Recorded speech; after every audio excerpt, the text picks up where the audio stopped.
the windswept village of Elmsbrook, nestled between the slow-turning river and the whispering woods, two sisters lived under the same roof, married to the same man. Lena was the elder by 5 years. Dark-haired, solemn, and practical, she had always carried herself like someone born to bear the weight of others. Miriam, the younger, was golden-haired and full of song. Where Lena walked with purpose, Miriam danced on her toes, her laughter often echoing through the hills. They had grown up inseparable, sleeping side by side under the sloped roof of their father's cottage, sharing dreams like children trade secrets in the dark. But life, as it tends to, began separating them in whispers before it ever shouted. It started with Caleb. Caleb Renshaw was the miller's son, back from 3 years in the north with broader shoulders, a quieter voice, and a glint in his eye that said he had seen things beyond the village edge. He came to service the church bell one Sunday, and by the time the evening sun cast golden light over the fields, both sisters had fallen in love. Lena, being the elder, had already begun preparing for the responsibilities of marriage. Their mother had whispered to her once, "Men look for the quiet ones, Lena. The ones who won't fly off in storms." She believed it. So she was always steady, always kind, always ready. Miriam, though, she didn't believe in waiting. She laughed with Caleb by the riverbank, touched his wrist lightly when she passed, and once, when no one was looking, kissed him behind the barn during the harvest feast. It was a complicated thing, love. And in a small village, complications could rot like fruit left too long on the vine. When Lena came to Caleb with a modest bouquet and her feelings folded inside her apron like a letter unsent, he looked at her for a long moment. Then, slowly, he took her hand and said, yes. They were married the following spring. Miriam didn't speak to either of them for 2 months. But time has a way of softening edges. Miriam came back to the house eventually, at first with forced politeness, then jokes at supper, then help with the laundry and market errands. She said she'd never marry. Said no man would trap her. She'd learn to be happy alone. But Caleb still watched her when he thought no one noticed. And Miriam, for all her resistance, never left the village. 3 years passed. The war came and went, leaving scars on some, silence on others. Caleb remained. He and Lena had a child who died after 5 days. Lena buried her sorrow deep in the garden soil. Miriam turned 23, and there were whispers now.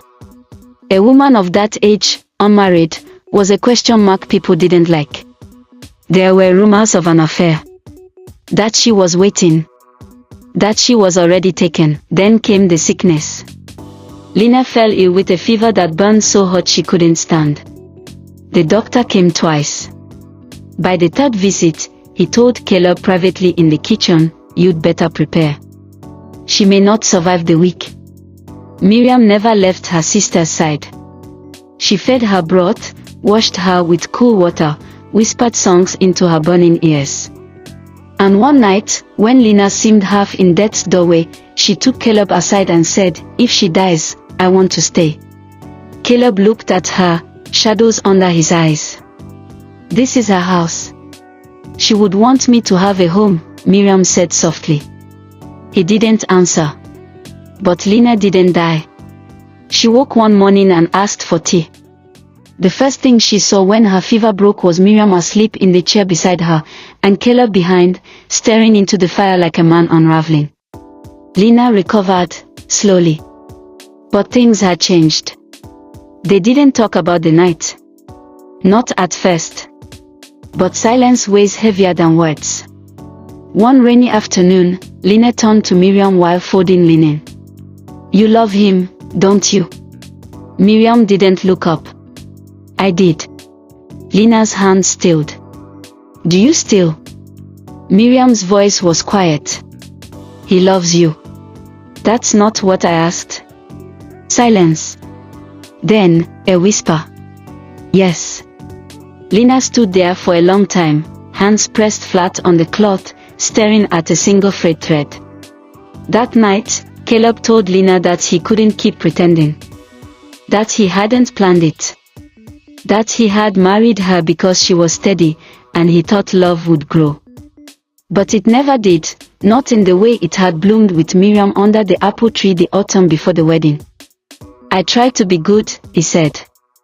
You were, Lena said. Just not mine. They didn't leave each other. It would have been scandal. There were no divorces in Elmsbrook. But 2 weeks later, Lena called Miriam into the parlor and said, "You will marry him." Miriam froze. "What are you saying?" Lena met her eyes. "You and I are bound in more ways than blood. If you leave, he'll follow. If he stays, he'll break. I will not spend a lifetime watching someone die beside me slowly. I won't steal your husband." "You won't," Lena said. "I'll give him to you." That spring, a strange arrangement was made. No priest would do it, of course. But a private ceremony in the woods, just the three of them, hands joined under the full moon, was performed all the same.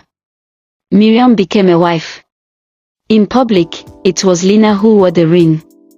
In private, it was Miriam who shared the bed.